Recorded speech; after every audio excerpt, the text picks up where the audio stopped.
Corresponde ahora a la conferencia tradicional que se hace en nuestras reuniones y el tema es actualización en terapia endovascular en patología cardiovascular.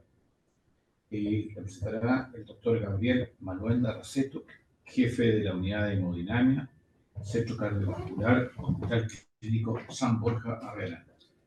Un pequeño comentario. Dentro del calendario anual estamos introduciendo una mañana, de las 10 mañanas que tenemos en el año, de reuniones sobre avance en medicina. ¿Ya? Que ya tomamos temas transversales en todas las reuniones, pero sea una de avance en medicina como cultura médica en general que todos cultivamos. Ese es el sentido de esto y gracias al doctor Minati, tenemos esta reunión. El doctor Ollanarte será el conferencista y hará una introducción al tema. Gracias, doctor Wolf. Buenos días. Gracias a la Academia de Medicina, especialmente al doctor Ressler, por la oportunidad de compartir con ustedes algo sobre las fronteras del conocimiento en el área cardiovascular, específicamente cardiológica. Hoy por hoy la cardiología intervencional es fundamental para el bien de nuestros pacientes, para el desarrollo de la especialidad y muy especialmente su ámbito de acción en el área de la cardiología estructural. Léase, dejaremos hoy fuera la parte isquémica, la angioplastía coronaria, y nos vamos a abocar, el doctor Maluenda especialmente, se va a abocar al problema de valvulopatías y tal vez algunos aspectos de lo congénito. Quiero presentar al doctor Maluenda, me envió este currículum, yo hice un extracto. Él hace una beca de residencia de medicina interna en la Universidad de Valparaíso y el año 2005 un programa de cardiología, la beca de cardiología en la Universidad Católica, muy tradicional, y el año 2007-2008 va al campus Occidente, hace una estada de perfeccionamiento en cardiología intervencional. El año 2008-2009 gana un Research Fellowship en el Instituto de Research Cardiovascular, Washington, y posteriormente, el 2009, extiende esta estadía con un fellowship en cardiología intervencional en la Universidad de Georgetown. Posteriormente, 2010 al 2011, termina este ciclo formativo en Washington, haciendo este fellowship de Advanced Interventional Cardiology, precisamente en cardiología estructural, en la Universidad de Washington. Bueno, vuelve a Chile el 2011, integra o ingresa a la clínica alemana, al staff del laboratorio de hemodinamia, al staff del laboratorio de hemodinamia de nuestro hospital, Centro Cardiovascular, el 2013, y el 2015 es nombrado director del laboratorio de hemodinamia del Hospital San Borja, lo que significó para nosotros un evidente progreso. Y desde el 2021 a la fecha, además, está en la clínica Ensenada como jefe de laboratorio. En docencia, es profesor asistente en el Campus Centro, Facultad de Medicina, docencia pre y posgrado, especialmente en posgrado, tutor del programa de formación en cardiología intervencional en la Escuela de Posgrado. Tiene como sede también otros hospitales, especialmente el Hospital Aguirre, pero él es el tutor del programa en nuestra área central de Santiago. Director de ProEducar, Sociedad Latinoamericana de Cardiología Intervencional, la SOLACI, Buenos Aires, Argentina, y está involucrado en un numeroso número de proyectos y ha publicado en revistas internacionales y revistas de la región, además de Chile, y realmente ha sido un trabajo muy prolífico y en revistas de alto impacto, Circulation, American Heart, American Journal of Cardiology. Pero quiero hacer un puente entre este título y la presentación que hará el doctor Gabriel Maluenda. Quiero referirme un poco a lo que es la cardiología en Chile, cómo hemos progresado y a nivel mundial, antes de entrar en un tema que es un poquitito vario, lo que mostrará también Gabriel con numerosos videos. tuvimos el gusto de celebrar los 75 años de la fundación de la Sociedad Chilena de Cardiología. La Sociedad Chilena de Cardiología fue fundada por Hernán Alessandri. Él fue el presidente de la Sociedad Chilena de Cardiología. Tiene un mérito tremendo. Juntó a un grupo de médicos jóvenes, está muy disperso el trabajo en la cardiología en el país. Al decir el doctor Hervé, en los primeros 35 años prácticamente no había cardiología como una subespecialidad, obviamente. Y por fin se reúnen estos médicos, se vertebra la cardiología chilena a través de esta sociedad. El vicepresidente, el doctor Luis Hervé, el secretario Francisco Rojas Villegas. Me detengo en la edad de estos tres personajes. Alessandri, 48 años. Hervé, 39. Francisco Rojas Villegas, 37. Para nuestros estándares, tremendamente jóvenes. Sabemos que en ese tiempo se vivía menos. El resto de los que están en pantalla, todos personas muy, muy entusiastas. Esta sociedad parte con 53 socios. Rodolfo Hermás Cruz, el doctor Antonio del Solar, Ramón Valdivieso que está en pantalla, Ramón Ortúzar, está el doctor Florentino Hermosilla, está el doctor Alejandro Forero, está el doctor Gonzalo Sepúlveda, en fin, son 51 o 53 en realidad que dan origen a esta sociedad. También está Moisés Levy, doctor Moisés Levy y Moisés Brodsky también, muy buenos cardiólogos. Hubo una marea de formación de sociedades de cardiología en el continente. En el año 25 parte el American Heart, o el 24. Pero para gloria de Latinoamérica, el doctor Ignacio Chávez funda la Sociedad de Cardiología Mexicana 35.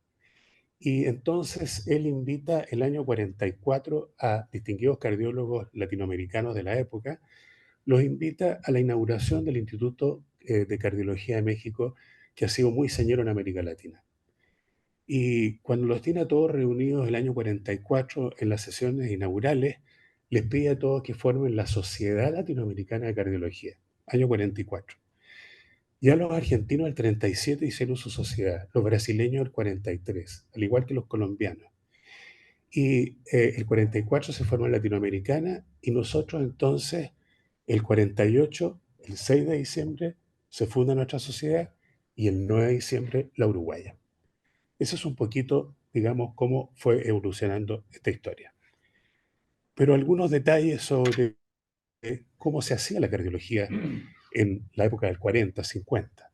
Entonces, vean ustedes, el examen clínico semiológico era fundamental. La anamnesis, el buen examen físico y la relación médico-paciente. El fonendoscopio biauricular, para mi sorpresa, no era de rutina en los años 20 o 30. Parte definitivamente en el año 40. Todo esto tomado de la referencia de Hervé. El esfigmomanómetro campea a contar del año 40, pero antes manómetro auscultatorio de Baqués y el oscilómetro de Pajot. Técnicas no invasivas. El electro. Gran aporte mundial. 1914 llega a Chile 2. Tremendos armatostes, prácticamente inmóviles. No tuvieron mayor trascendencia. Sin embargo, el año 31 llega a la cátedra del profesor Garretón, quien fue uno de los fundadores también, y de esta academia, y de este instituto, llega a la cátedra de Garretón, Servicio de Medicina, Cátedra de Medicina, Hospital San Francisco de Borja, Alameda 160, llega este bulito, que era portátil. Y ahí entonces despega la electrocardiografía y Hervé se transforma en un pionero en Chile.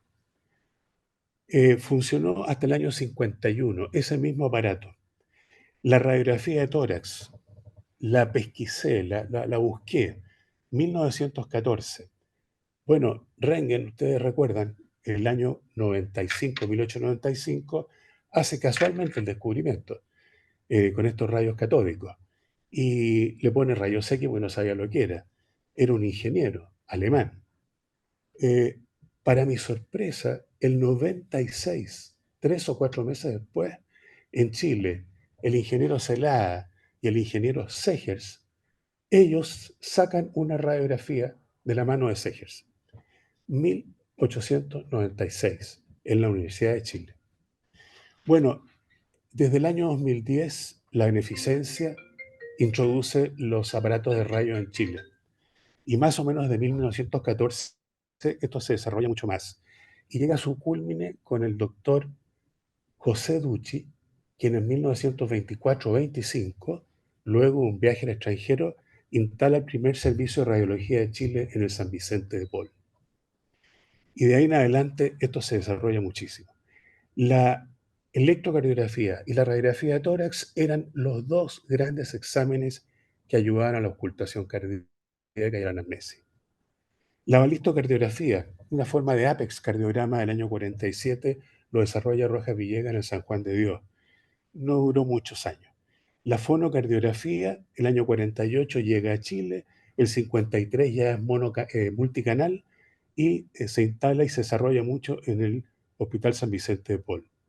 Perdón, ya San Juan, ya Hospital JJ Aguirre. La Vecto, desde el año 50, dura como 10 años, y la radioquimiografía, perdónenme, no sabía que existía, la radioquimiografía, que es como una apex cardiograma, pero con apoyo radiológico, que lo desarrollaba Gastón Dicellán en el Hospital Salvador. Técnicas invasivas.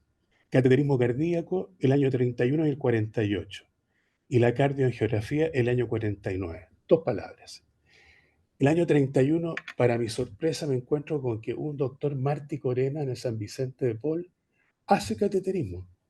Toma 15 pacientes de la Casa Orates, hoy hospital psiquiátrico. Y como dice Hervé, no tuvo mayor trascendencia. Tampoco describe cómo lo hizo.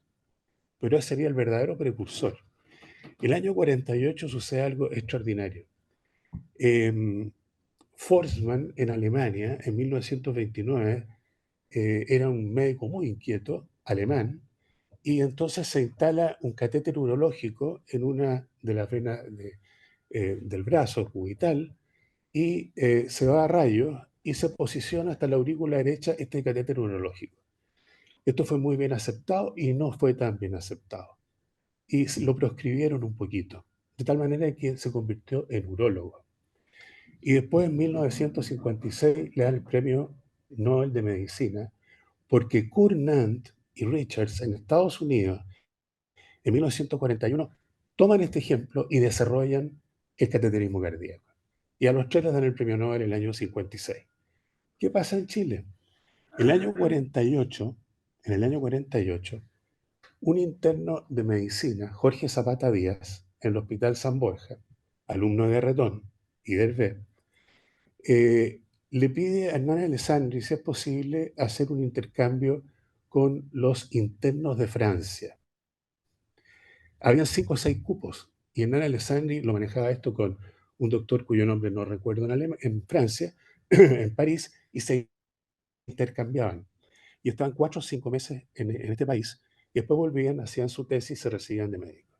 Bueno, Jorge Zapata Díaz se fue a Francia, trabajó en el servicio del doctor Lenegre, conoció el cateterismo cardíaco, llegó a Chile, llegó al San Borja, a fines del 48, se instala un catéter exactamente igual como lo había hecho Forssmann, y se va caminando por los pasillos del viejo San Borja, te acordarás, y llega al Instituto de Radiología de Hegepal y hace lo mismo. Entonces están en aurícula derecha, estoy bien. Bueno, después Zapata Díaz está tan entusiasmado con esto, tenía a la sazón 24 años, algo así, que había conocido en Francia a un médico mexicano, se va al Instituto Latinoamericano, al Instituto de Cardiología de México, y hace una estadía larga de 2 o 3 años en México y vuelve ahora a la cátedra de Garretón, pero al JJ. Llega el 52 y desarrolla el cateterismo cardíaco. Pero a comienzo del 53 se siente muy mal, leucemia y fallece rápidamente. Por lo tanto, en la Sociedad Chilena de Cardiología, la conferencia más importante que existe dentro del Congreso de Cardiología es la conferencia Zapata Díaz. Y le hago mi homenaje a la distancia porque fue un hombre muy, muy visionario. Me salto 40 años. Y llegamos a la edición del Bramwell, este libro de cardiología muy tradicional entre nosotros, ya lleva 13 ediciones, la última del 2019, y vean ustedes cómo Bramwell en el prólogo dice, extracté algunos párrafos, afortunadamente la investigación se centrada en la prevención, las causas, el diagnóstico y el tratamiento de la enfermedad cardíaca avanza rápidamente.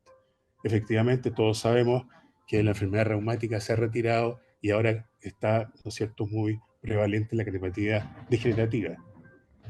Y también ha evolucionado enormemente el tratamiento con la cardiocirugía especialmente. Y desde principios del siglo XX, la cardiología clínica ha tenido una base especialmente sólida en ciencias básicas, como la fisiología y la farmacología. Todo eso es extrapolable a cualquier especialidad. Ahora, agrega, más recientemente, las especialidades de biología molecular, genética, biología del desarrollo, biofísica, bioquímica, anatomía patológica experimental y la bioingeniería, muy especial para la charla de hoy, también han comenzado a aportar información muy importante sobre la función y disfunción del corazón. Y agrega, el coste de estas enfermedades en términos de sufrimiento humano y recursos materiales es incalculable. Y eso es así y continúa y seguirá así. Salto 40 años. Del año 80 me voy ahora al 2020, a esta publicación del American College. Vean ustedes el título, Pasado, Presente y Futuro de la Cardiología Intervencional. Esto está escrito por los médicos de la Mayo Clinic. Y ellos plantean que existirían en este momento en cuanto a pasado, presente y el futuro, se lo dejo al doctor Maluenda. En los años, estos 20 años anteriores, entre 1980 y de año 2000, vean ustedes cómo se desarrolla la hemodinamia invasiva, por ejemplo, con este catéter transeptal, que se transforma después en el catéter de Inouye, 1985, balonplastía mitral. Empezamos a robarle a los cirujanos algunas cosas. Y lo más importante, que en 1976 o 77, Andreas Grunzig, también médico alemán, que no lo dejaron avanzar en la técnica de la angioplastía coronaria, se va a Suiza y siguiendo el ejemplo de Charles Dotter, que en Portland, Oregon, el año 1964-65, descubre, no sé cómo decirlo, la angioplastía en una ilíaca, él toma este ejemplo y hace una angioplastía coronaria. Y de ahí en adelante esto se ha desarrollado espectacularmente. 10 años después aproximadamente, o 8 años después, nace el primer stent metálico y en 1999 un stent ya recubierto con drogas. El doctor Ressler, no sé si recordará, cuando hablamos de letriaca, él citó la ripamicina o la rapamicina, que es uno de los materiales con los cuales se recubren estos dispositivos. Y a comienzos del siglo XX ya stent bioabsorbible. El ecocardiograma, lo dejo en estos 20 años finales del siglo XX, espectacular, fundamental para el apoyo a la cardiología intervencional, junto con la resonancia y desde luego con el escáner. El eco, inicialmente, como lo aprendimos en los años 70, modo M, hoy bidimensional, tridimensional, eco intracardíaco, aparte del Doppler. Me voy ahora a lo actual y vean ustedes cómo dentro de esta imagen está esta válvula, este catéter que está insertando una válvula protésica en posición valvular aórtica. Alain Crivier, año 2002, Rouen, Francia. Y posteriormente, además, se crea este otro catéter que permite la instalación de un mitral clip y que permite la reparación de la válvula mitral en los últimos 10 o 15 años. Además, la exclusión de la orejuela izquierda, por ejemplo, en pacientes NFA y con riesgo de embolía y infartos isquémicos cerebrales. Consecuencia de estas dos cosas anteriores. El impacto de la cardiología intervencional influye en la competencia, en el sentido de skills, de los que son los operadores, el grupo multidisciplinario y la logística.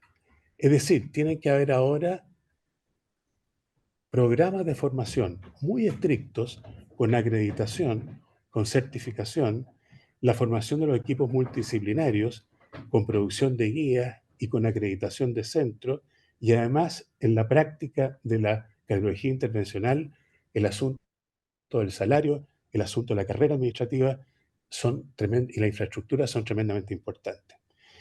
Dicho todo lo anterior, y con respecto a lo actual y al futuro, voy a dejar con ustedes al doctor Maluenda, pero antes, apoyado en este artículo de la Revista Española de Cardiología Intervencional del 2023, esto está publicado hace un mes aproximadamente, el título es muy provocativo: La revolución o evolución de intervencionismo cardíaco estructural, TAVI, en el sentido de implantación transcatéter de válvula aórtica, ¿dónde y cómo? Y entonces, un recuerdo para lo que va a plantear el doctor.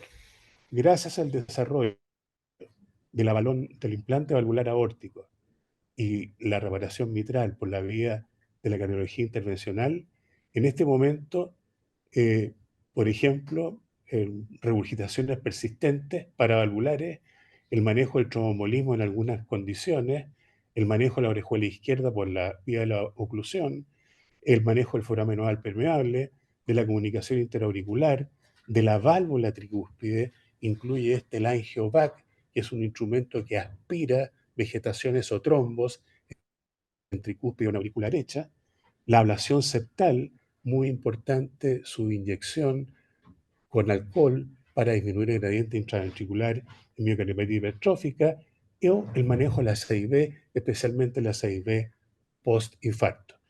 Entonces, sobre alguno de estos tópicos se va a referir el doctor Maluenda, porque necesitaríamos mucho tiempo para tomarlos todos. Muy bien. Muchas gracias, doctor Maluenda. Bueno, muchísimas gracias por la invitación, doctor Ressler, y a la academia, y por supuesto que mi agradecimiento también a mi profesor, el doctor Ollonarte. Bueno, yo me voy a concentrar en mis presentaciones fundamentalmente en las enfermedades valvulares cardíacas y mayormente a la patología adquirida. La verdad es que el tema congénito es un acápite completamente distinto, y por lo demás lo más prevalente y lo que más vemos hoy por hoy, y que ha conllevado el desarrollo en el campo nuestro, va en las valvulopatías fundamentalmente. Mis conflictos de interés son estos: soy proctor para Edwards Life Science y para Abbott. Remontándose un poquito a la historia, bueno, el primer implante fue hecho de válvula percutánea en humano, fue hecho el año 2002, como bien dijo el doctor Ollonarte, en Rouen, Francia. Fue hecho por vía retrógrada, no como lo hacemos hoy día, fue hecho por la vía transeptal el 16 de abril del 2002. La verdad es que esto revolucionó el campo del intervencionismo cardíaco. Voy a avanzar rápidamente en la evidencia que hoy día tenemos. Los dos estudios más importantes con los que comienza esto fueron los ensayos Partner 1A y 1B, que fue TAVI en pacientes de alto riesgo quirúrgico.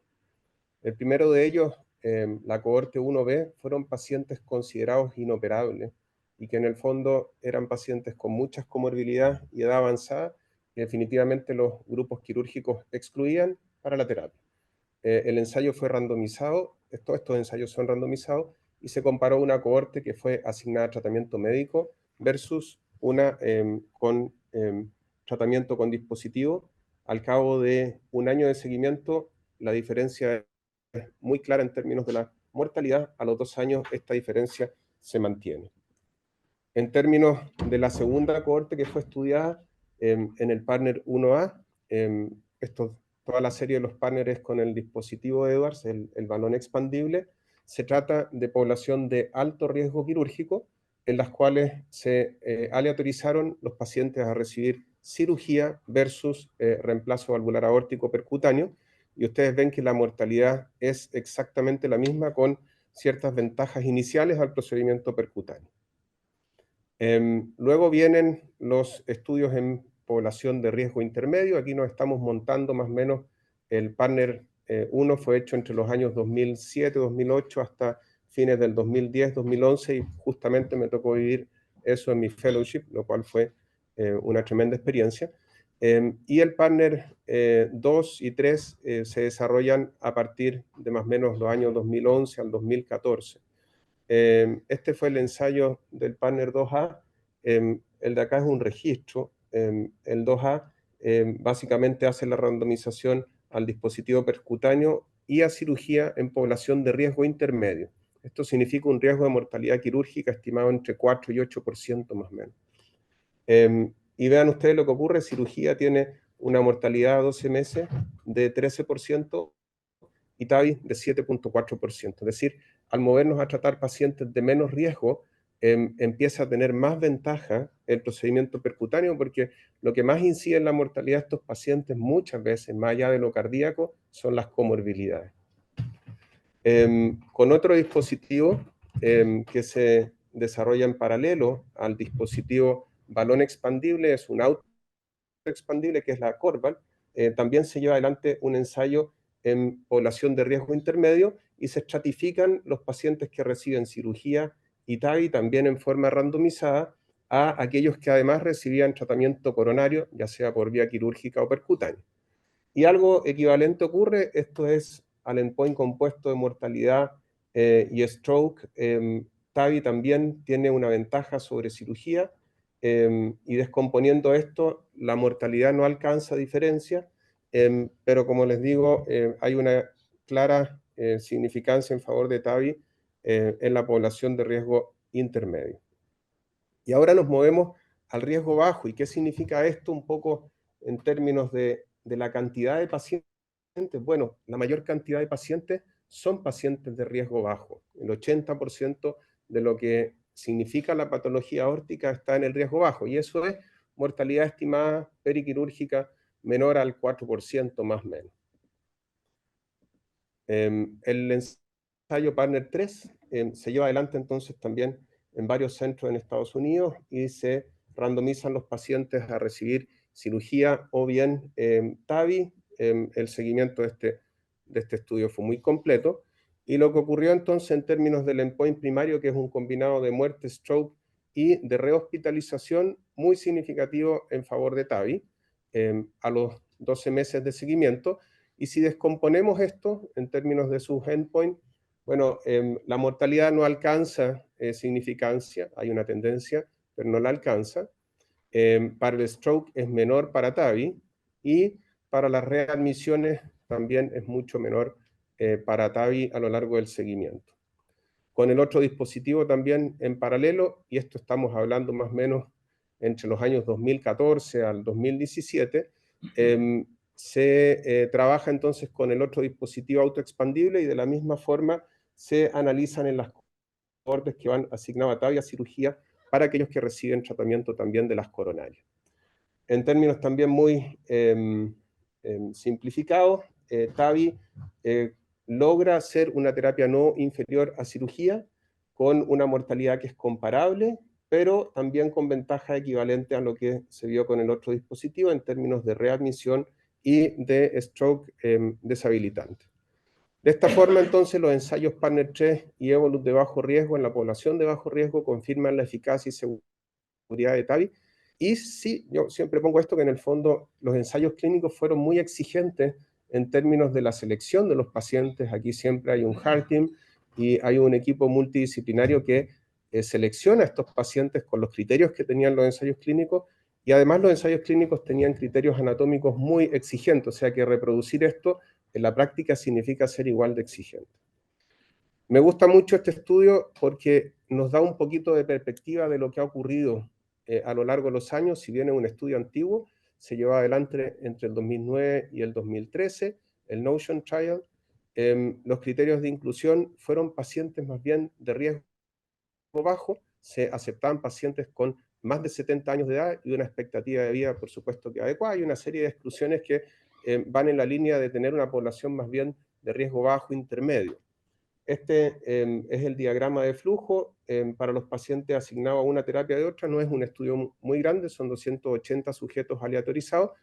Y vean ustedes entonces en la población de riesgo bajo qué es lo que pasa en el endpoint combinado mortalidad de stroke y infarto son similares y estamos hablando de dispositivos de primera generación, pero lo interesante es que este ensayo ya tiene más de 5 años de seguimiento y a la fecha más de 8 años de seguimiento y muestra que en el fondo TAVI se comporta de una manera similar a cirugía en términos del funcionamiento valvular y con ciertas ventajas obviamente iniciales relacionadas al riesgo.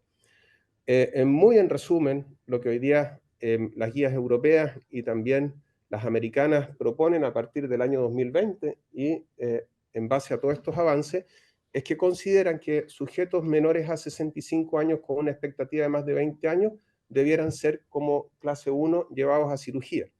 Pero en aquellos sujetos que están entre 65 y 80 años, básicamente ambas opciones son válidas y va a depender de lo que los grupos escogen en base a su experiencia y en base a sus resultados. Pero ambas opciones son igualmente válidas y claramente por sobre los 80 años TAVI es la primera elección. Los europeos han simplificado esto y dicen TAVI en todo sujeto mayor de 75 años que tiene buenos criterios anatómicos. ¿Qué pasa con la aorta bicúspide? Bueno, esta es otra enfermedad. Tenemos, y aquí como lo ven en la anatomía patológica, son válvulas totalmente distintas. Nosotros las clasificamos en estos 3 tipos, en Sievers tipo 0, 1 y 2. La tipo 1 es la más común y significa que hay una fusión de velos, pero se comporta mucho como una tricúspide y en general no ofrece grandes diferencias a una tricúspide tradicional. Sí lo hace la Sievers tipo 0 y también la tipo 2. Con frecuencia, la valvulopatía aórtica está asociada a ortopatía y esto viene a traer complejidad al tratamiento, obviamente, de la enfermedad y muchas veces lo excluye a los pacientes para TAVI. ¿Cuáles son las complejidades? Los anillos son mucho más asimétricos, la distribución del calcio también es mucho menos homogénea, muchas veces hay más calcio en el tracto de salida y en el anillo las coronarias pueden ser de implante bajo y como ya dije, dilatación de la aorta ascendente. Todo esto muchas veces nos hace decidir por preferir el tratamiento quirúrgico. Este es un registro que se hizo a partir del TBT Registry en Estados Unidos, que es un registro mandatorio que obliga a que todas las TAVIs entran a ese registro nacional.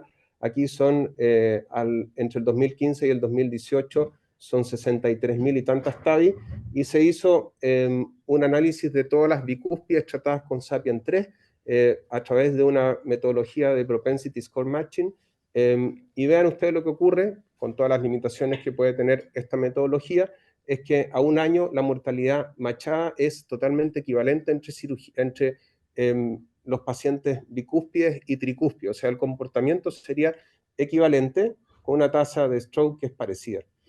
Este ensayo es particularmente interesante, analiza válvulas tricúspides y bicúspides en base a las características en la tomografía y básicamente las divide en su magnitud de calcificación, las tricúspides y las diferentes formas bicúspides. Y lo más interesante y en resumen es que en la medida que aumentan el grado de calcificación y si tenemos una morfología con calcio en exceso en el RAFE, cuando se trata de una tipo 1 o tipo 2, pero con calcio excesivo en el RAFE, eso aumenta el riesgo de complicaciones y la mortalidad. Muy en resumen en esto, sabemos que la mortalidad y el éxito del procedimiento parecen ser similar en ambas poblaciones bicúspide y tricúspide, pero los riesgos de complicaciones periprocedimientos son un poco más altas en la bicúspide, especialmente de leak paravalvulares. Esto tiene que ver con el calcio que hay a nivel del anillo, y las complicaciones embólicas también aumentan, así como también el riesgo de ruptura de anillo. Son pequeños aumentos y en el fondo la selección hay que hacerla caso a caso en base a la anatomía. Aquí les pongo algunos ejemplos propios. Este es un caso que hicimos de una mujer de 85 años, de hecho en el San Borja Herrerán. Vean, es una morfología Sievers tipo 0, una bicúspide genuina. La paciente tenía 86 años, un Euroscore de 20% y un STS de 12%. O sea, muy alto riesgo, paciente normalmente considerada inoperable. Ahí se está implantando un device autoexpandible, este es el XT, no es la generación actual. La verdad es que obtuvimos un resultado óptimo. Esta paciente vivió, yo ya le perdí seguimiento, pero por lo menos hasta el año 2020 yo la había seguido viendo. Esta señora evolucionó muy bien. Esta es una bicúspide tipo 1 con bastante calcio y que en el fondo, y se trataba de un paciente de riesgo bajo, o sea, aquí estamos en el otro extremo. El paciente por razones personales no quiso operarse, este es un caso que hicimos en clínica alemana. Tradicionalmente en la bicúspide hacemos predilatación, muchas veces hoy día, y en la mayoría de las veces no se hace predilatación, se hace implante directo. Este es un dispositivo Sapien 3, que es la generación que usamos más comúnmente en forma actual. El dispositivo se logra liberar en muy buena posición y, sin embargo, tenemos importante insuficiencia y un dispositivo que está asimétricamente expandido. Lo postdilatamos y logramos un resultado que es óptimo. Este paciente sigue en control y está en excelentes condiciones al día de hoy. Entonces, ¿qué pasa en la bicúspide? Y si bien esto todavía no está escrito en forma tan clara, la decisión de cirugía o no va a depender de si hay enfermedad coronaria, si hay otras valvulopatías concomitantes, cómo es el calcio a nivel del tracto de salida, si hay o no ortopatía, y eso nos va a llevar a decidir si es que directamente va a cirugía o si vamos a seleccionar a un paciente para un TAVI. Otra de las cosas que ha tenido un gran avance es lo que llamamos nosotros implante de válvula en válvula, valve in valve. Las prótesis quirúrgicas que hoy día disponemos son de distintos tipos, pero las tenemos con un frame metálico, incluidas por dentro de la válvula, frame metálicos con posición supraanular, stent metálico montadas por fuera del stent y sin un marco metálico. Cada una de estas tiene una visión y configuración angiográfica o fluoroscópica específica. Esta indicación ha llevado a lo largo del tiempo, primero se trató al igual que en TAVI a pacientes de muy alto riesgo quirúrgico sin otra opción, y a lo largo del tiempo se ha movido a tratar a pacientes con menor riesgo. Lo que sabemos a la fecha es que el funcionamiento de la prótesis TAVI implantada en un valve in valve es exactamente el mismo que en la posición natural, que en la posición aórtica, con funcionamientos que son del todo comparables entre las prótesis quirúrgicas y percutáneas, es decir, a los pacientes reoperados. Hoy día se acepta en las guías europeas y americanas de que el valve in valve es la opción para los pacientes de riesgo alto y riesgo prohibitivo.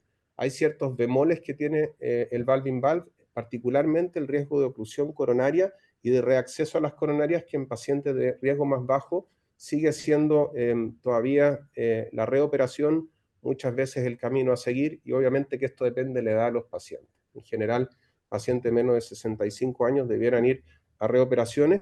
Sin embargo, la estrategia de esto no está bien normada.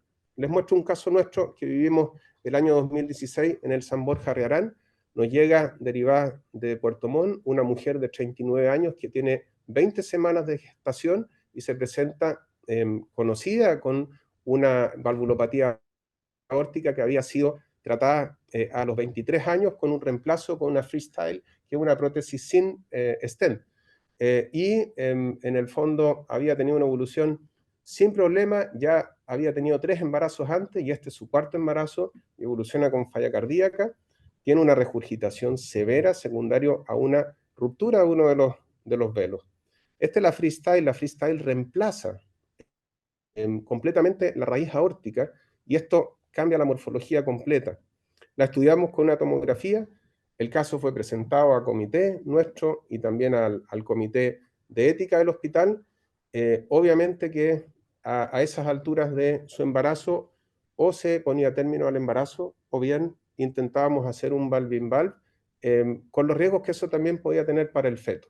Protegimos al feto, lo hicimos junto con el equipo de ginecobstetricia alto riesgo y protegimos además la coronaria, porque una de las cosas que podía pasar es que se ocluyera la coronaria derecha, la protegimos con un catéter y aquí estamos haciendo una liberación que fue muy lenta del dispositivo, era particularmente complejo porque no hay ninguna referencia anatómica, entonces nos tomamos un resto de tiempo en decidir la posición y la verdad es que logramos un implante que fue perfecto. Esta paciente llegó adelante su embarazo y no tuvo ninguna complicación más, de hecho volvió a Puerto Montt y bueno, gracias a Dios ha tenido un final feliz esta historia. Entonces, lo que quiero mostrar con eso es un ejemplo que el valve-in-valve obviamente tiene muchos matices a lo largo de la vida. ¿Cómo decidir hoy día en general entre TAVI o cirugía? Yo pienso que hay que basarlo en el buen juicio clínico y en sentido común más que una receta de cocina. Y la valoración tiene que estar dirigida al riesgo quirúrgico, a las otras comorbilidades, pero en particular yo pongo mucho énfasis en los aspectos anatómicos. Es decir, si yo voy a poner un TAVI a un paciente joven, le tengo que asegurar un buen resultado similar a una cirugía. Y logrando eso y teniendo esa certeza, obviamente que se lo podemos ofrecer. ¿Qué factores van en favor de TAVI? Bueno, el riesgo quirúrgico, la edad, la fragilidad, las comorbilidades, como ya mencioné. ¿Qué cosas van un poco más en favor de cirugía? La ortopatía, la aorta bicúspide, la enfermedad coronaria concomitante. Pacientes con mucha enfermedad coronaria es probable que sean más candidatos, obviamente que depende del riesgo. El riesgo también de oclusión, ruptura del anillo, también del leak paravalvular, van a llevarnos más en favor a la cirugía. Otro espectro de pacientes que nosotros tenemos son aquellos con estenosis aórtica severa sin síntomas.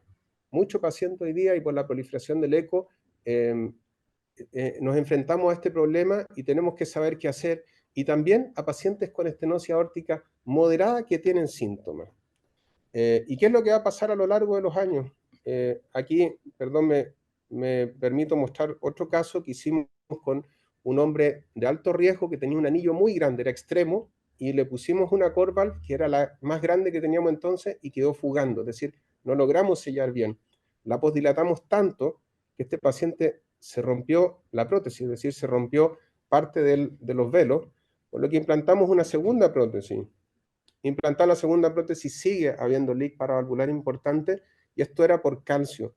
Guiados por el eco transesofágico, implantamos un dispositivo donde se produce la fuga entre el calcio y el anillo. Es un dispositivo en Platzer, y este paciente la verdad es que quedó con muy poca fuga. Ahí vean ustedes lo que se ve aquí, como a las 3 de la tarde, es la fuga severa vista en el eje corto, en el transesofágico, y ahora tiene una fuga leve. Este paciente a la fecha también lo sigo y sigue en muy buenas condiciones. Dos palabras de TAVI en pacientes asintomáticos y estenosis aórtica moderada. ¿Por qué hoy día hacemos o no hacemos tratamiento de la estenosis aórtica severa asintomática? Sí hay un riesgo de muerte súbita que oscila entre el 1 y el 2% por año, es porque el riesgo de mortalidad quirúrgica es más alto que ese riesgo. O sea, no es porque el paciente con estenosis aórtica asintomática no tiene riesgo, tiene riesgo. Pero las limitaciones que hoy día tenemos del tratamiento no nos permiten todavía movernos a indicar la terapia en ese grupo de pacientes. Esto se está investigando, hay un ensayo que terminó ya el reclutamiento y probablemente 2024 tengamos data ya de una cohorte paciente asintomática randomizada a un seguimiento clínico y otros que recibieron tratamiento con dispositivo TAVI, claro que con criterios anatómicos muy exigentes.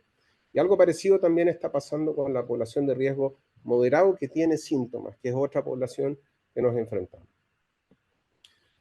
¿Cuáles son los desafíos en la expansión de la terapia? Bueno, obviamente queremos que rápidamente el paciente vuelva a su vida normal, la durabilidad de las prótesis y qué es lo que va a pasar a lo largo de la vida. El tema de la durabilidad, desde luego que es una gran interrogante.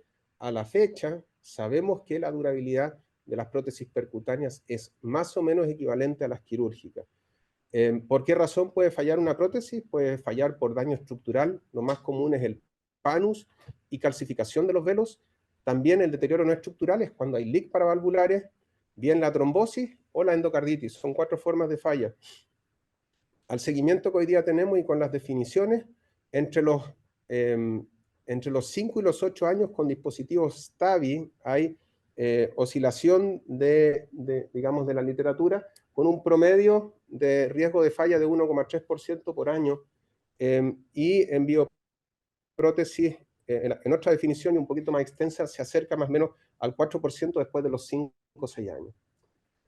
El otro gran tema es qué pasa con la enfermedad coronaria. Cuando uno implanta TAVI puede bloquear un acceso fácil a las coronarias y por tanto, ¿qué es lo que va a pasar con ese paciente al futuro? Eso muchas veces nos lleva a preferir cirugía o bien el tipo de prótesis que escogemos en pacientes con concomitancia enfermedad coronaria, y cómo tratar a estos pacientes a lo largo de la vida. Lo que pretendemos es que ojalá el paciente vaya una vez a una cirugía y el resto que sean procedimientos percutáneos, especialmente cuando hablamos de valvulopatía aórtica en pacientes jóvenes, pero no sabemos cuál realmente va a ser la solución y queremos ojalá una solución que sea duradera y que sea un procedimiento de por vida. Hoy día se trabaja especialmente en nuevos polímeros sintéticos para el diseño de los velos y con tecnología que prevenga la calcificación y la degeneración.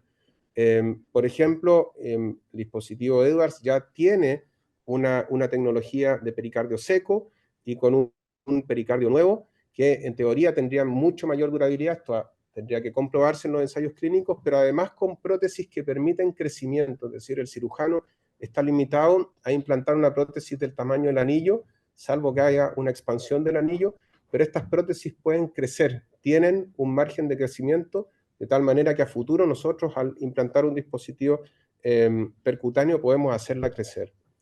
TAVI en insuficiencia aórtica pura todavía no es una indicación clara. ¿Qué es lo que pasa con los resultados clínicos? Cuando este ensayo y este análisis retrospectivo compara prótesis de primera generación versus segunda generación, y todos los resultados mejoraron con segunda generación, en términos también de la mortalidad, mucho mejor para los dispositivos de generaciones más avanzadas. Y aquí vemos, por ejemplo, la necesidad de un segundo implante. Esto es por migración y embolización de las prótesis. Para todas son altos, Sapien 3 casi un 12%, pero mejora esto cuando precisamente nos movemos a dispositivos de nueva generación y, y también con el tema del leak paravalvular. Yo en lo personal creo que la insuficiencia aórtica pura no es una indicación hoy día bien aceptada, pero es probablemente el único camino disponible para pacientes de muy alto riesgo quirúrgico, y de manera muy selectiva nosotros podemos ofrecerla en pacientes que no hay otra opción. Tendencias en el mundo. Esto es lo que pasa en Estados Unidos. A partir del año 2015, los implantes percutáneos de válvula aórtica superan en número a la válvula implantada en forma quirúrgica, y desde el año 2018-2019 es la forma predominante de hacer reemplazo valvular aórtico en Estados Unidos. Esto es una estimación del mercado y el crecimiento que hay de esto en términos de mercado en Estados Unidos, y es lo mismo que se replica en Europa. ¿Por qué razón pasa esto? Porque tenemos menos complicaciones de leak paravalvular, menos complicaciones vasculares, porque hemos aprendido mejores dispositivos, menos stroke, menor mortalidad, en la medida que avanzamos en la tecnología. Hay una serie de otros avances, hay protección cerebral, las guías mejoraron, los introductores son más pequeños, las imágenes avanzaron, todo avanzado, pero al final del día, ¿qué le interesa al paciente? Al paciente le interesa salir con su problema resuelto, ojalá estar poco tiempo en el hospital y tener una buena sobrevida, y eso es lo que estamos logrando. Voy a hablar dos palabras de esto, valvuloplastía aórtica con balón, porque esto sigue teniendo un rol en la actualidad. Cuando me tocó pasar en el Washington Hospital Center, la verdad es que hacíamos mucha valvuloplastia porque recibíamos muchos pacientes para los trials y no teníamos solución más que para algunos de ellos. Vean ustedes lo que nos pasó acá. Para alivio sintomático la hicimos en el 80%, es decir, no le dimos ninguna otra alternativa de tratamiento a la mayoría de los pacientes. Shock cardiogénico fue en 9%, y como un puente a cirugía o a TAVI fue apenas en el 11%. Cuando fue una cirugía de puente, o sea, un tratamiento de puente, los resultados fueron mucho mejores y tenemos también menos tasas de mortalidad, obviamente, en lo agudo, también menos tasas de complicaciones agudas, y en términos del seguimiento, esto fue muchísimo mejor y replica un poco los resultados del partner. Cuando le ofrecimos alguna solución, tenemos mucho mejor resultado, obviamente, en el seguimiento. La valvuloplastia no cambia el pronóstico de la enfermedad, pero nos permite sacar al paciente, darle un alivio sintomático, y nosotros consideramos que puede ser una herramienta muy útil para selección de pacientes. Cuando tenemos pacientes muy enfermos, con mucha comorbilidad, este procedimiento a veces puede resultar inútil, de tal forma que de esta manera podemos hacer selección. Y hoy día las guías lo aceptan como una opción de puente. Nosotros lo usamos mucho como una herramienta de selección cuando sabemos que hay bajo riesgo para esto, y lo mismo hacen las guías americanas. Bien, y ahora entonces me paso al campo mitral y tricuspidio, que por las similitudes las voy a tratar en forma conjunta. La verdad es que pasamos a un campo totalmente distinto, es decir, tratar la válvula aórtica, la válvula mitral, están contiguas, están cercanas, pero son patologías y anatomías totalmente distintas. La etiología de la insuficiencia mitral, que es lo más común que vemos, puede ser degenerativa, que es enfermedad que afecta primariamente a la válvula o al aparato valvular, también subvalvular, pero se le llama funcional aquella que se debe a dilatación del anillo o bien por patología del ventrículo, dilatación del ventrículo y también por tenting de los velos. Lo que sabemos es que en la enfermedad degenerativa, o sea, la que afecta primariamente a los velos, los pacientes que están sintomáticos, que tienen crecimiento del ventrículo y que han deteriorado su estado funcional, la cirugía es hoy por hoy el estándar de tratamiento, y el estándar de tratamiento es la reparación de la válvula y no el reemplazo. Eso es lo que quisiéramos. Pero los resultados son buenos, reproducibles, y en los centros de excelencia es la forma de hacerlo. Sin embargo, la insuficiencia mitral funcional no tiene indicación de cirugía porque el problema reside en el ventrículo. Lo más común es la miocardiopatía isquémica o bien la miocardiopatía dilatada. ¿Qué hacer? Además, sabemos que la insuficiencia mitral es un problema progresivo y tiene un círculo vicioso, es decir, el aumento del volumen del ventrículo izquierdo lleva a dilatación del ventrículo, a daño de la fibra y incrementa a lo largo del tiempo el grado de regurgitación mitral. Todos los grados de insuficiencia mitral repercuten en el pronóstico en pacientes con insuficiencia cardíaca. En diferentes ensayos, de nuevo, insuficiencia mitral leve, moderada, severa, con diferentes grados de impacto en la medida que aumenta el grado de insuficiencia mitral. ¿Cuál es la solución que hoy día se ha desarrollado? Es la reparación de válvula mitral por vía percutánea con dispositivo de acercamiento borde a borde de los velos, y esto replica la técnica de Alfieri. El MitraClip es la principal herramienta que hoy día disponemos. Básicamente, y aquí no mostré mucho del dispositivo, pero el ensayo Everest 2 se hace cargo del tratamiento de la población con enfermedad degenerativa, y estos otros registros han acumulado más evidencia en pacientes con enfermedad funcional. Pero básicamente este dispositivo es capaz de reducir muy importantemente el grado de insuficiencia aórtica y los síntomas, toda vez que se logra entonces, al hacer un tratamiento percutáneo versus la cirugía, a tasas de, digamos, de los resultados inmediatos, que son, si bien equivalentes a cirugías, con menos complicaciones como la fibrilación auricular, sangramiento y otras complicaciones agudas, también el grado de el tiempo de estadía hospitalaria. La mejoría funcional de estos pacientes cuando se logra un cierre efectivo es muy significativa, y a lo largo del tiempo también se observa reducción de los volúmenes del ventrículo izquierdo. De nuevo, de manera muy sucinta, este ensayo, particularmente el Everest 2, ha llevado a que en las guías hoy día se menciona que aquellos pacientes que son de riesgo quirúrgico alto y que tienen una patología de insuficiencia mitral que es abordable por la vía percutánea, este sería el camino disponible con un nivel de indicación 2A. ¿Qué pasa con la insuficiencia mitral funcional? Hay dos ensayos clínicos que lo analizan. Uno es el MITRA-FR, que es un randomizado llevado adelante en Francia, 150 sujetos más o menos por rama, randomizado a MitraClip versus terapia médica, y la verdad es que fue muy decepcionante. Los resultados mostraron que la sobrevida era equivalente a lo largo del tiempo.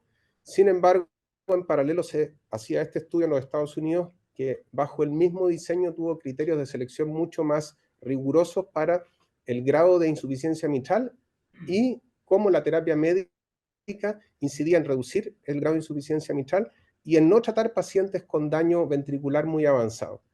Y ocurre exactamente lo opuesto. Hay una reducción muy importante con la terapia en la mortalidad, también en el riesgo de rehospitalización, y se estima que con un NNT de 5 lograríamos prevenir una muerte con esta terapia.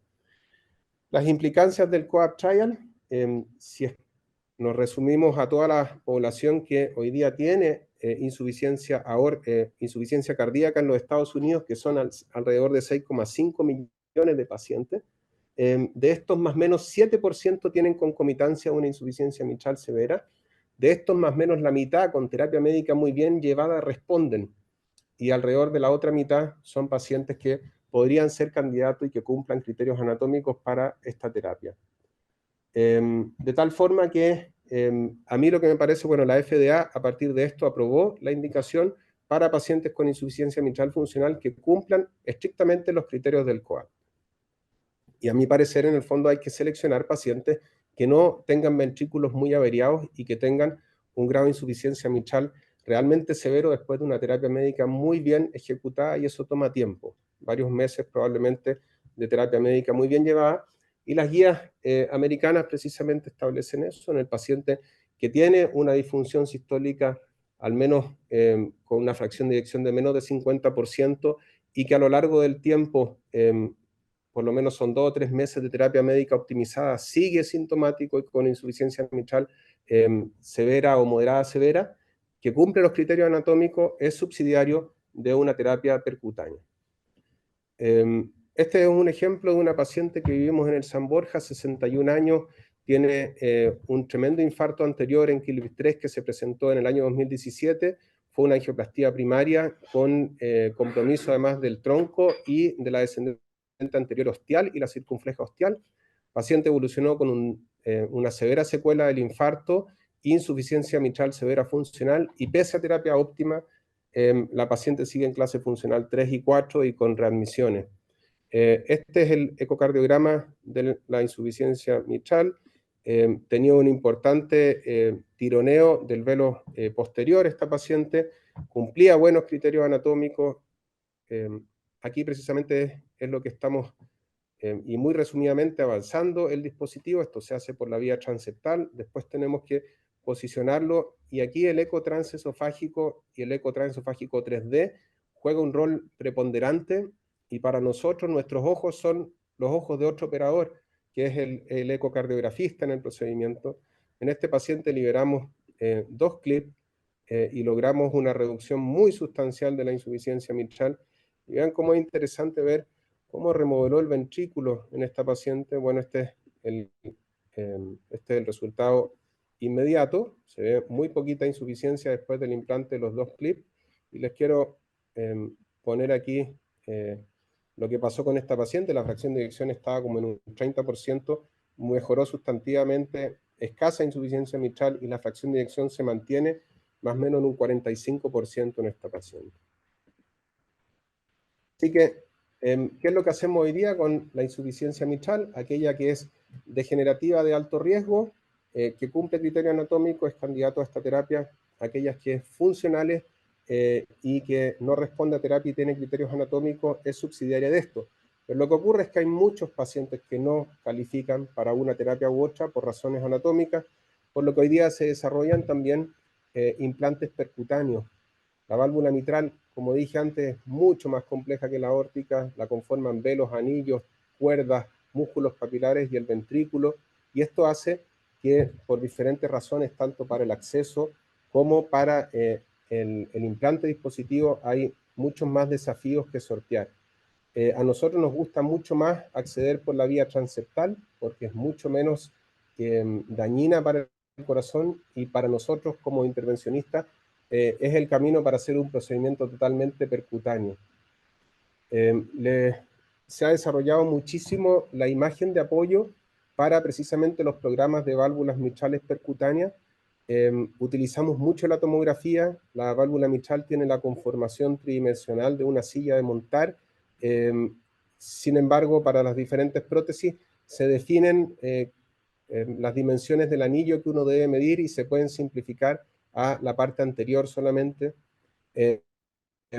Por otra parte, resulta muy relevante identificar el riesgo de obstrucción del tracto de salida, porque dispositivos pueden posicionarse hacia el tracto de salida y llegar a ocluirlo. Una de las complicaciones que puede tener este procedimiento, y eso tenemos que anticiparlo. Les voy a mostrar ahora data de cosas que sí hacemos, que es el implante de válvula mitral percutánea sobre una prótesis mitral quirúrgica previamente implantada. Este es un análisis de una población tratada con cirugía versus un reemplazo percutáneo, es un análisis retrospectivo, y en desfavor del valve-in-valve mitral es que esta población es más añosa, tiene más comorbilidades, tiene más riesgo quirúrgico, 8.7 versus un 12%. Y lo interesante entonces que los resultados que se obtienen, bueno, mucho más corta estadía hospitalaria y riesgos de hemorragia, menos complicaciones vasculares y sangramientos, también hay menos riesgo de bloqueo auriculoventricular y estos pacientes vuelven más rápido a su vida normal. En términos de la mortalidad alejada, sabemos que es similar para el valve-in-valve versus la reoperación en los análisis que hoy día disponemos, pero esto ha llevado entonces a una importante proliferación del tratamiento percutáneo de la válvula mitral cuando hay un reemplazo ya existente, y hoy día en Estados Unidos yo diría que la vía predominante para pacientes en general mayores de 60 o 65 años o con comorbilidad es el valve-in-valve transeptal. Les muestro un caso de una mujer de 72 años que tiene una prótesis Biocore número 33. Esta mujer tiene una insuficiencia mitral masiva con una clase funcional 3, ha sido admitida también por falla cardíaca al hospital. Analizamos especialmente el riesgo de oclusión del tracto de salida. El escáner nos permite analizar eso. En general, si el área que predecimos es grande, ese riesgo es bajo. Y aquí, precisamente después de hacer una punción transeptal, avanzamos un dispositivo Edwards, liberamos una prótesis bajo las marcas radioscópicas que ofrece el dispositivo quirúrgico y logramos un implante con muy buen resultado y con un éxito favorable para esta paciente. También se han desarrollado la técnica de fusión de imágenes que permiten integrar la ecocardiografía a la radioscopía, a la imagen que nosotros estamos viendo, y esta es otra área de innovación en estos procedimientos. Me tocó participar de un ensayo en animales, un modelo preclínico para el implante de esta prótesis que la desarrolló Cleveland Clinic. Estos son los modelos animales en los que implantamos esta prótesis que se llama Navigate. Ahí se está liberando, esto se hacía por un acceso transatrial y el resultado que obtuvimos en este ejemplo en particular fue muy bueno. Moverse de un modelo animal a un modelo en humano, la verdad es que tiene un montón de desafíos y no similitudes.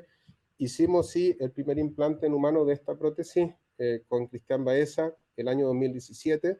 Este fue un hombre que tuvo también un extenso infarto, tenía disfunción sistólica severa, insuficiencia mitral severa. Le logramos implantar a través de un acceso quirúrgico pequeño esta prótesis vía transatrial. Este paciente, de hecho, vivió 5 años y lamentablemente falleció por COVID el año 2021. Quedó con 0 insuficiencia y por 5 años esta prótesis funcionó bien. ¿Cuáles son los dispositivos que se trabajan? Hay diferentes vías de acceso y sistemas de anclamiento. Aquí los diferentes sistemas de anclamiento, las vías de acceso, transeptal, puede ser transapical, puede ser transatrial, también podría ser retrógrado. Estos son los dispositivos que más desarrollo tienen actualmente de Medtronic, se llama Intrepid, se accede por vía transeptal, pero esto tiene 42 frames, la verdad es que es bien complejo. Este dispositivo, por lo menos en lo que respecta a la teoría, suena muy atractivo. Por la vía transeptal se accede a implantar un anillo bajo, es un anillo percutáneo que se enrolla alrededor del aparato subvalvular, y eso nos permite generar un anclaje para luego implantar un valve-in-valve como lo hacemos hoy día por la vía quirúrgica, o sea, una prótesis previamente implantada quirúrgicamente. Entonces, me suena muy intuitivo que si logramos simplificar esto, podemos llegar a un procedimiento que nosotros ya sabemos hacer muy bien. Estos son los principales dispositivos que hoy día están en competencia, el Intrepid, el Tendyne, Tiara, Evoque, Sapien M3, que es las que les mostré.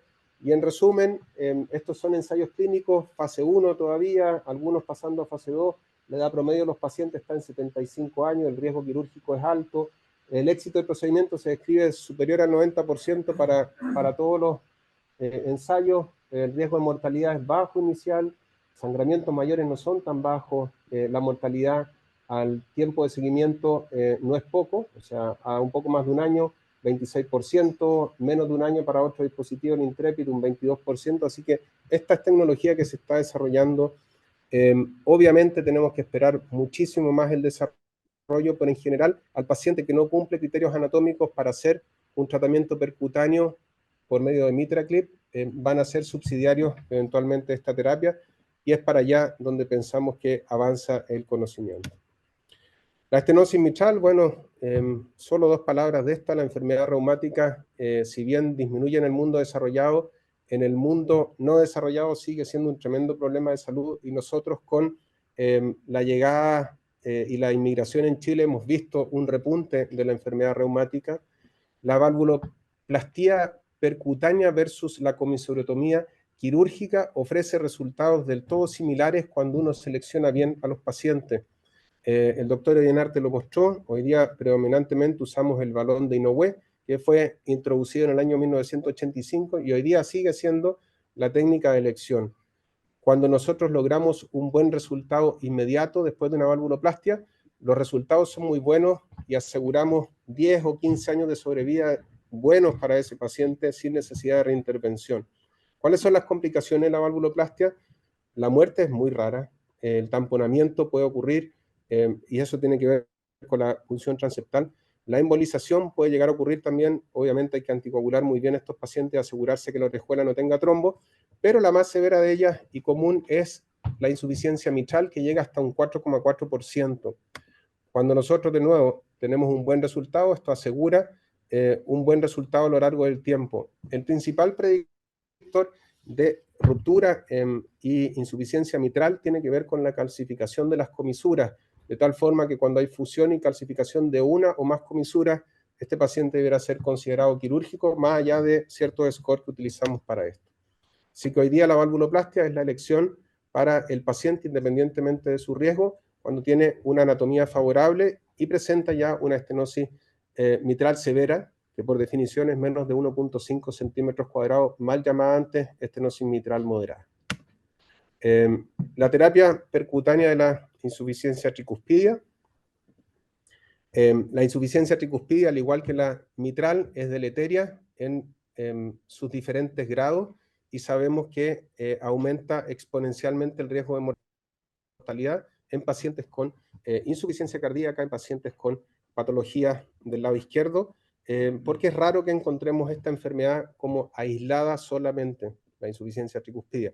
Vean lo que pasa, en Estados Unidos 1,6 millones de pacientes tienen insuficiencia tricuspidia moderada a severa, pero solo 500 sujetos reciben al año un reemplazo tricuspidio, y menos de 8.000 procedimientos son ejecutados anualmente, es decir, hay un subtratamiento de esta patología. El anillo tricuspidio crece mucho hacia anterior y en dirección lateral. Generalmente esto ocurre por dilatación del ventrículo derecho, en presencia de patología del lado izquierdo del corazón, y también en valvulopatías reumáticas y por fibrilación auricular por dilatación de la aurícula derecha. En su gran mayoría, la insuficiencia tricuspidia es funcional. La clasificación ha sido modificada en estos grados después de las leves, moderadas y severas, para diferenciar en severas, masivas y torrenciales. Y el sentido de esto es que lleguemos a tratar antes la insuficiencia tricuspidia, cuando ya en estadios avanzados como el masivo o torrencial producen un daño irreversible en el ventrículo derecho. También las imágenes multimodales como la tomografía son utilizadas para el estudio y definir el approach terapéutico. ¿Qué es lo que dicen las guías? En general, cuando un paciente tenga una enfermedad primaria de la tricúspide, deberá ser subsidiario de una cirugía. Sin embargo, eso es lo más inusual que veamos. Lo más común que se intervenga es el paciente que tiene una patología del lado izquierdo, por ejemplo, un coronario, miocardiopatía isquémica, que va a una cirugía coronaria y que tiene concomitancia, insuficiencia mitral o tricuspidia. Y lo más común que vemos también es el reumático, que va a un reemplazo de válvula mitral, en que se repara la tricuspidia en el mismo tiempo.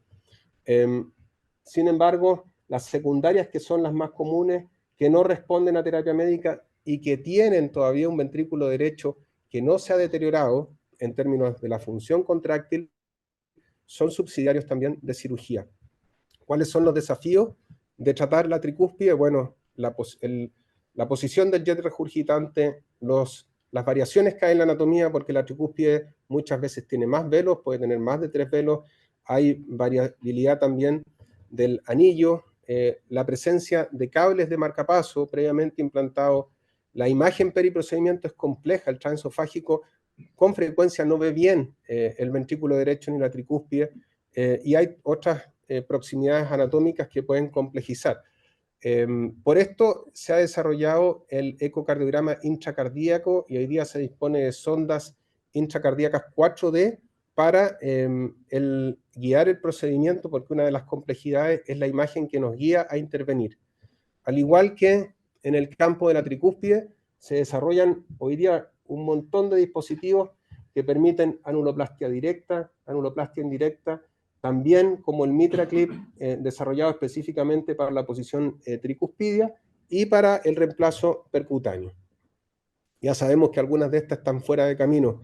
Igual que como hacemos en posición mitral, podemos perfectamente sobre una prótesis quirúrgica implantar una válvula percutánea. Aquí lo estamos haciendo en una mujer con una Biocon número 31.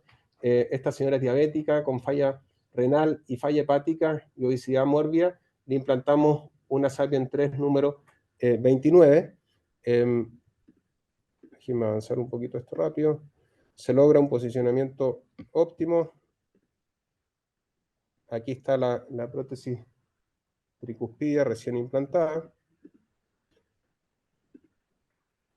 Cero insuficiencia en el ecocardiograma. ¿Qué es lo que pasa con el tratamiento percutáneo borde a borde? Inicialmente utilizamos el mismo MitraClip para tratar la tricúspide. Complejo, difícil, el dispositivo no llegaba y solo lográbamos enfrentar esta comisura usualmente poniendo 2 o 3 dispositivos. Este fue un caso que me tocó participar y que gracias a Dios logramos un buen resultado en un paciente con patología funcional tratado con MitraClip. Pero se desarrolló un dispositivo específico que es el TriClip.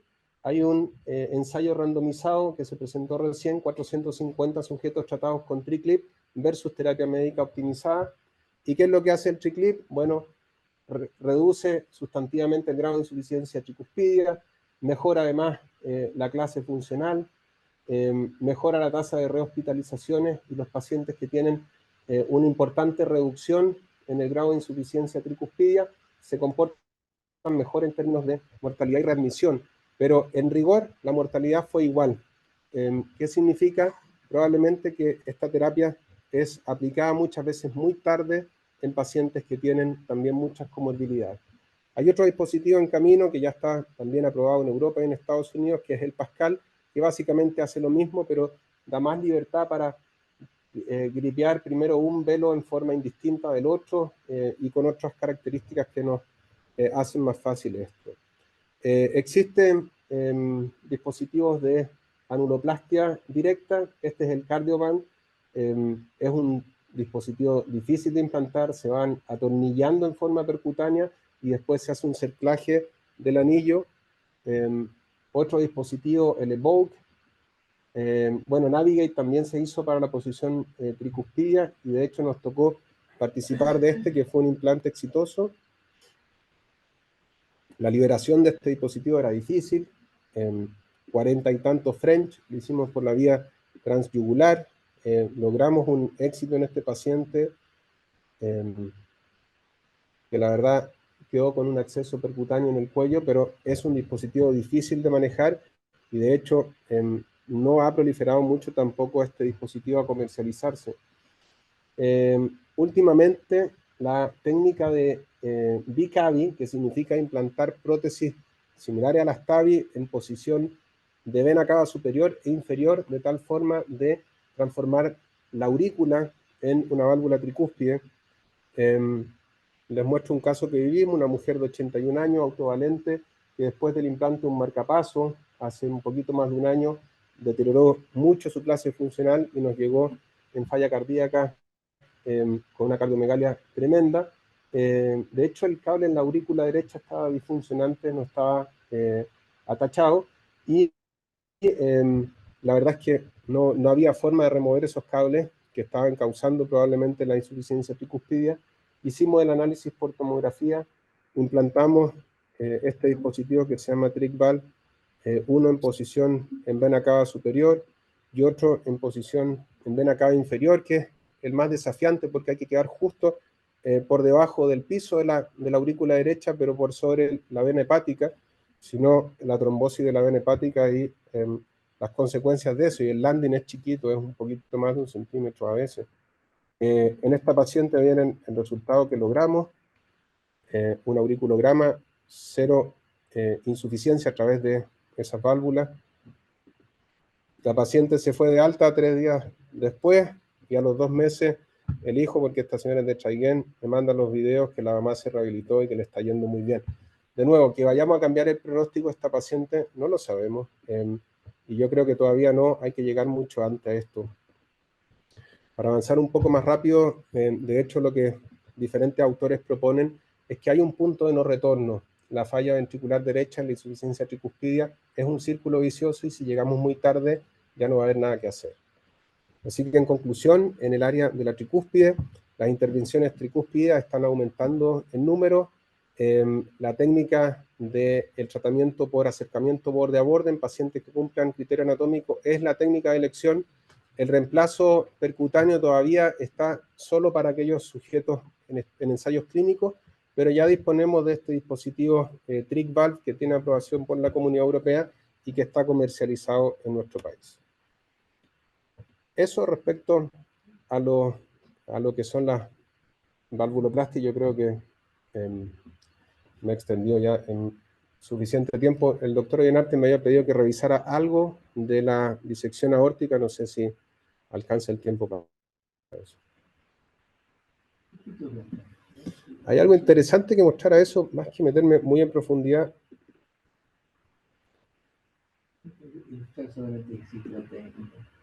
Sí. Bueno, esto es una actualización de lo que precisamente dicen las guías del 2022. La aorta se divide en diferentes secciones: aorta ascendente, el arco aórtico, la aorta descendente y la aorta abdominal. Las disecciones básicamente las dividimos en la tipo A, aquellas que comprometen la aorta ascendente por la clasificación de Stanford, y las tipo B, la aorta descendente, pero la de DeBake la divide en tipo 1, que compromete la aorta ascendente y toda la aorta. Las tipo 2 solamente limitada a la aorta, las 3 son solo de la aorta descendente, y las 3B son las que comprometen la aorta tóraco-abdominal. Las modalidades para estudiar esta patología, el eco transesofágico es muchas veces la técnica de elección porque es de fácil acceso, está en todos los hospitales y es muy rápido para acceder a estos pacientes. Sin embargo, la tomografía es la herramienta que más usamos nosotros para determinar el tratamiento a seguir. Entrando a la terapéutica, y muy en resumen, paciente con un aneurisma que está limitado a la aorta ascendente o a la raíz aórtica y que son sintomáticos, ese paciente va a ir a cirugía. En el paciente asintomático que tiene más de 5,5 centímetros, también va a cirugía. En el paciente de menos de 5,5, pero que tiene una tasa de crecimiento rápido confirmada a lo largo del tiempo y que cumple estos criterios, también debiera ir a cirugía. Y en aquellos pacientes de más de 5, se considera la cirugía si estamos en un centro de excelencia, o sea, con resultados quirúrgicos de muy buen resultado. Eso para simplificar esto. En lo que respecta a la disección aguda tipo A, en el paciente que tiene una disección parcial que no compromete la válvula aórtica, este es un paciente que va a un reemplazo de la aorta ascendente. En el paciente en que hay compromiso de la raíz aórtica, que tiene un desorden genético conocido, este paciente debiera ir además a un reemplazo de la válvula aórtica. En el paciente que está estable, eventualmente entonces podría ser razonable conservar la raíz aórtica, hacer un reemplazo de la aorta ascendente y de la válvula conservando la raíz aórtica. Eso es para simplificación de este diagrama. Y en la disección aórtica tipo B no complicada con criterios definidos en la tomografía de alto riesgo, hoy día se considera el tratamiento endovascular con una clase 2B. En el paciente no complicado que no cumple esos criterios, el seguimiento es la recomendación y el tratamiento médico. Y en el paciente complicado, que tiene evidencias de ruptura inminente o alguna ruptura, este paciente debiera ser candidato también a una reparación percutánea.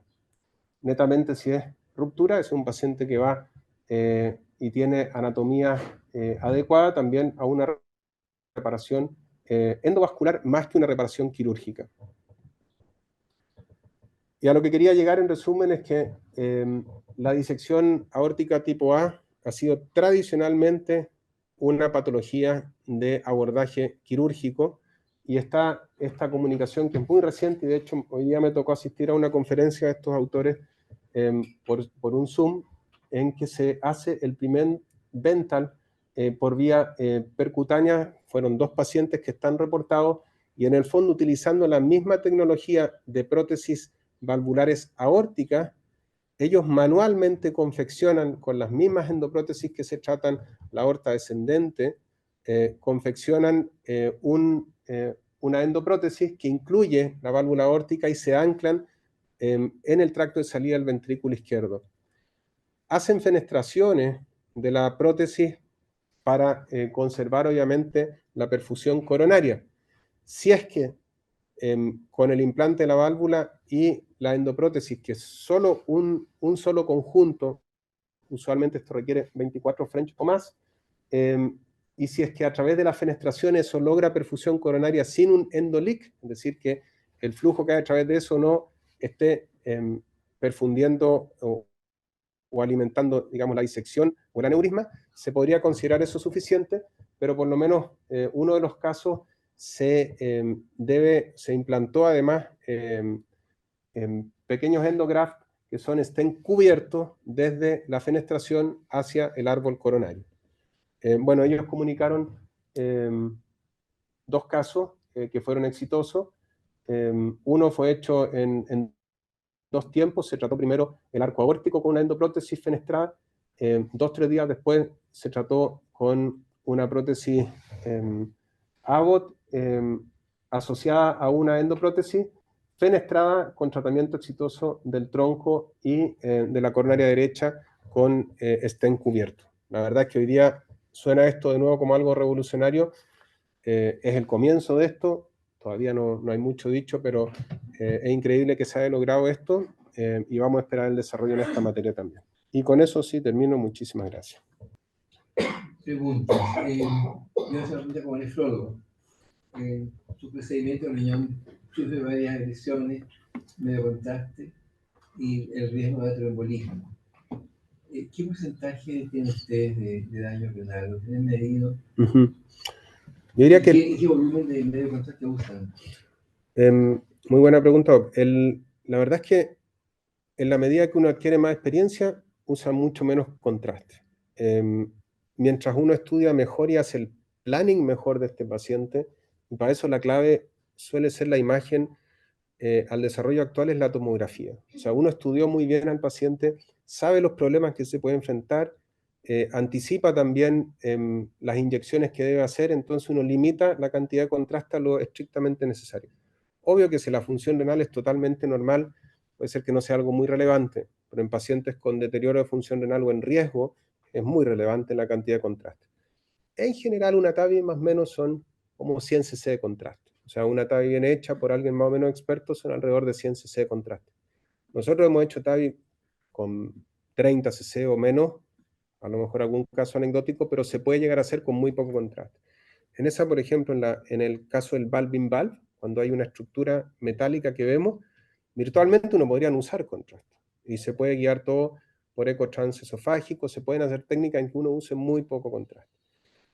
Yo pienso sí que el origen de la agresión renal fundamentalmente tiene que ver con el deterioro hemodinámico de estos estos pacientes. O sea, un paciente con falla renal preexistente, el problema es la hipotensión. La hipotensión del mismo procedimiento puede ser limitada a periodos cortos, pero en pacientes con mala función ventricular y en que tenemos a veces algún accidente vascular, hemorragia, es el paciente que tiene más problemas. Diría que más que el ateroembolismo, el problema es la hipotensión y cuando se trata de un paciente con otras comorbilidades que acompañan también a la falla renal. Aquí en este caso de allí, el artículo sobre el caso de síndrome de contacto. Pasando a la técnica. Exacto. Santolaya. Muchas gracias, doctor Manuel. Muchas gracias, Andrea. Nosotros acá en la Academia de Medicina y desde las distintas universidades tenemos un rol y una preocupación muy importante en la formación de especialistas a lo largo del país. Entonces, mi pregunta es, ¿cuánto de usted está mostrando que se desarrolla en el Hospital San Borja o en la industria alemana?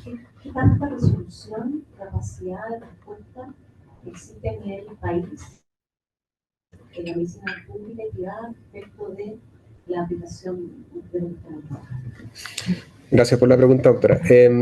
Lo primero es que en lo que respecta a los programas de formación, nosotros ya hemos incluido esto digamos, en lo curricular. O sea, todos los fellows nuestros que normalmente nuestros programas duran 2 años, incluimos parte de la formación en los conocimientos de la técnica, en la parte teórica y también en ciertas destrezas. La verdad es que pensamos que para un desarrollo completo se requiere otro fellow. Es decir, y lo que pasa en Norteamérica y en otras partes del mundo es que, y que de hecho el fellow dura 1 año en el área clínica, es imposible que aprendan coronarias y todo el resto de estas cosas en 1 año, imposible. De tal forma que si quisiéramos tendríamos que destinar 1 año solamente a eso, con todas las dificultades de aquello.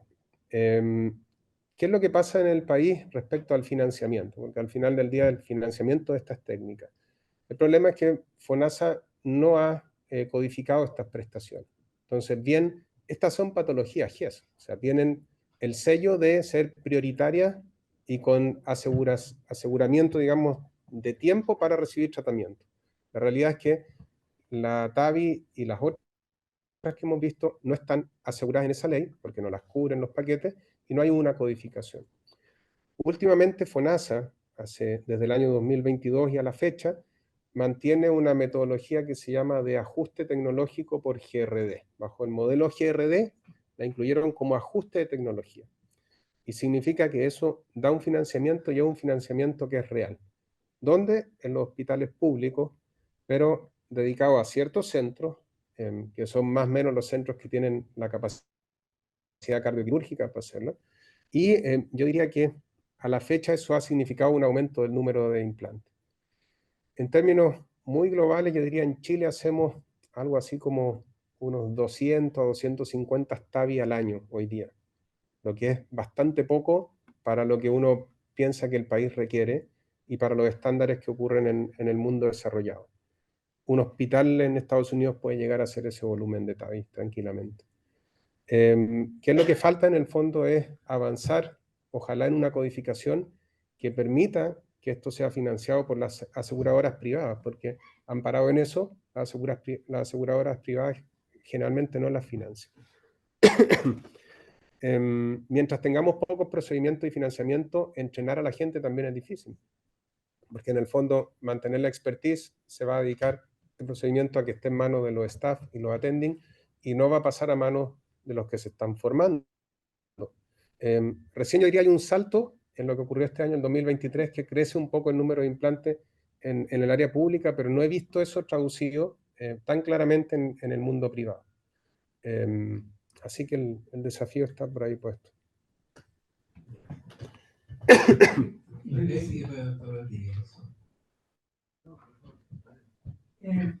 En primer lugar, quería agradecerle al doctor Leonarte la presentación de la historia de la cardiología en los últimos 100 años, muy interesante y con muchos datos y personajes. Y aproveché de recordar a mi profesor de medicina interna, el Barros Lupo, el profesor Rele Libre, que era un gran maestro, un gran doctor, una gran persona.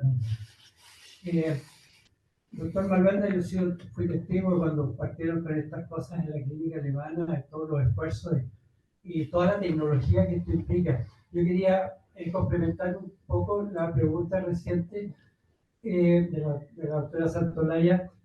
¿Cuántos centros hay que hacen esto? ¿Existen en regiones también? Y centros privados, sin nombrarlos, pero ¿esto es una cosa de 2 o 3 o es algo que se hace con pocos casos en algunas otras partes también? Gracias, doctor Gep. Sí, se hacen regiones. Yo creo, o sea, en términos de hospitales públicos, en general se ha limitado a los hospitales que tienen cardiocirugía, más bien por una definición del ministerio. Pero últimamente, como hay tal lista de espera, algunos hospitales que no tienen acceso ellos a cardiocirugía lo están haciendo, para sacar eso, para avanzar en eso. Así que yo diría acá en Santiago deben haber 6 hospitales públicos que la hacen. En región, en la quinta región, y en Concepción los hospitales base de esas regiones la hacen. Temuco hace algo, Puerto Montt algo, pero son más anecdóticos. En el ámbito privado yo creo que ha estado limitado especialmente a solo centros con backup cardioquirúrgico. Ahí ha sido un poco más estricto. ¿Cuántos centros serán los que en forma rutinaria hacen? Deben ser como 15 en el país, más o menos. Algo así. Muchas gracias, doctor Marrenas. Quería hacerle 2 preguntas que tienen que ver con la TAVI aórtica. La primera es más bien fisiopatológica. Con la instalación de la TAVI, ¿se logra y a qué velocidad se puede lograr una remodelación favorable con disminución de hipertrofia articular izquierda? ¿Y cómo anda eso con la duración de la TAVI? ¿A qué velocidad y en qué momento ecocardiográficamente es posible ya demostrar que la fracción de eyección mejoró, pero además que se remodeló y se redujo la hipertrofia ventricular izquierda? La segunda pregunta es un poco similar a la doctora Santolaya. Yo quedaba muy impresionado con la velocidad de cambio tecnológico que usted mostró a lo largo de su presentación. Es decir, una cosa parece que dura, pero es reemplazada por otra y por otra y por otra. ¿A qué velocidad puede cambiar el precio de una TAVI inicial o relativamente buena a lo largo del tiempo para que ese cambio de precio sea favorable y nos convenga a nosotros para adquirir un procedimiento que no es el último de moda, pero que sirve muchísimo? Esas son las 2 preguntas. Bien, gracias doctor por su pregunta. Lo primero yo no lo puse por tiempo, pero en el caso de la estenosis aórtica hay estadios de la enfermedad. Lo primero que usted menciona es la hipertrofia ventricular como mecanismo de adaptación. Junto con ello hay dilatación de la aurícula izquierda usualmente. Luego se va muchas veces desarrollando hipertensión pulmonar, concomitantemente y después de esto sobreviene dilatación del ventrículo izquierdo, dilatación del anillo mitral, insuficiencia mitral secundaria, hipertensión pulmonar severa, afección de las cavidades derechas, dilatación de la válvula tricúspide, insuficiencia tricúspide, o sea, el daño completo. Depende cuándo intervengamos en ese proceso. O sea, si llegamos al estadio 4, que es el con hipertensión pulmonar, falla derecha, probablemente ya llegamos muy tarde y probablemente en ese paciente hay poco o nada que hacer. Cuando intervenimos en estadios tempranos y la indicación de tratar la estenosis aórtica es tan pronto se desarrollan síntomas. O sea, un paciente que cumple criterio de severidad con algo de síntomas ya es candidato y no hay que esperar más tiempo que eso. En el paciente que uno interviene pronto, nosotros vemos grados de reducción de la masa ventricular izquierda, pero yo diría en términos de la ecografía, el paciente que ganó un resto de hipertrofia en general se mantiene. Puede ser que algo logramos ver de reducción de la masa ventricular izquierda, pero en general ese paciente sigue con hipertrofia y obviamente que el remodelado de la aurícula izquierda es persistente. O sea, esos pacientes están en riesgo de fibrilación auricular y muchas veces van a desarrollar igual la fibrilación auricular. Pero todo depende del estadio en que tratamos. O sea, si a un paciente lo pesquisamos muy a tiempo en el desarrollo de síntomas, yo creo que ese paciente lo intervenimos en el momento preciso y el daño que va a sufrir es mínimo. A la segunda pregunta del costo del dispositivo, diría que lamentablemente está asociado al volumen que tenemos. Es decir, los países que negocian mejores condiciones son los que más implantan. Entonces, por ejemplo, en Europa, Alemania, que es por lejos el que más implanta, debe pagar por el mismo dispositivo que nosotros pagamos $20.000, debe estar pagando 12 o tal vez $10.000. Pero en vez de implantar 250 TAVI al año, ellos implantan 20.000 o no sé qué cantidad. Entonces, es evidente que hay una relación, digamos, en lo que respecta al negocio, al volumen. Y entonces, mientras estamos limitados al volumen, también seguimos pagando un precio caro. Se están desarrollando TAVIs de diferentes orígenes y proveedores. Hoy día hay proveedores chinos, también hay proveedores indios en el mercado, entonces es muy probable que el precio va hacia abajo.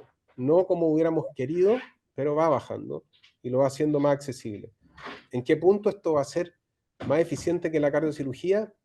A mi parecer, cuando yo analizo lo que pasa, por lo menos en los hospitales, y pacientes que de alto riesgo quirúrgico intermedio que se operan, y que pasan ocupando una cama a veces 3 o 4 semanas en la UCI, si es que el desenlace es favorable, ese costo nadie lo mide. Y ese impacto que tiene además como pérdida de oportunidad para el tratamiento, tampoco está medido y el ministerio nunca lo ha considerado mucho, lamentablemente. Yo creo que en lo otro que se gana en hacer esto eficiente y bien hecho, que son pacientes que pasan rápido por el hospital, se dan altas rápidas y eso aumenta la eficiencia, que ahí hay una ganancia también. Muchas gracias, doctor Manuel. Muchas gracias. Muchas gracias. Es muy ilustrativo.